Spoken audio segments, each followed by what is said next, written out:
Watu wa Mombasa tunajua Mombasa ni ngome ya ODM na ni ngome ya baba Raila Amolo Odinga, na tunajua kwamba hizi zote ni plani za Ruto kuweka opponent wao Mombasa. Sisi wana Mombasa tuko tayari, hata wakisema election ni kesho. Tumeamua Mombasa ni Abdulswamad Sharif Nassir siku ya leo. Sawa, nazungumza na wewe, majina yako nani? Umevaa kofia ina gani bwana? Mimi ndio nakusikia hii. Mimi ndio Soloboy hapa. Mimi ni mkazi wa Kisauni.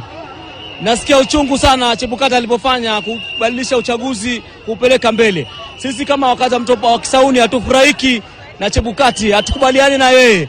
Tunaomba IBC tarehe 23 uchaguzi ufanyike, tufanye kazi kwa amani, tusonge mbele kimaisha. Yangu ni hayo. Sawa. Sogea karibu kama unataka kuzungumza. Majina yako nani? Utangalia ile kamera na utoe hisia zako. Mimi kwa majina naitwa Nelly Atieno, mkazi wa Changamwe.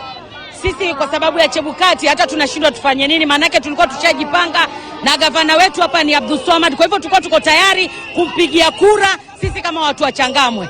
Tunashangaa kwa nini anasogeza siku na siku zingine, wakati tunaona opinion poll imemchagua Abdulswamad Sharif Nassir na yeye ndo gavana. Hata wasongeze kwa siku ngapi, sisi bado tutangoja, kura zetu bado ziko pale pale. Kuna mama ananipiga picha hapa. Tuanze, majina yako nani na hisia zako ni zipi? Haya, tupate hapo mwisho. Haya,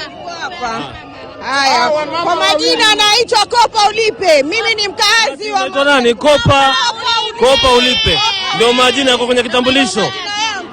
Kopa Ulipe. Nina machungu sana. Chebukati, hii kazi imekushinda wewe, tuacha.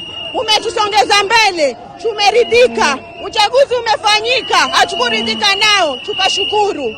Sio, sasa tunataka haki. Tunamtaka Abdulswamad Sharif Nassir ndiye mgombea wa gavana Mombasa County. Hatutaki mwingine, atupe haki yetu, tumchague Abdulswamad. Chebukati, rudi nyumbani.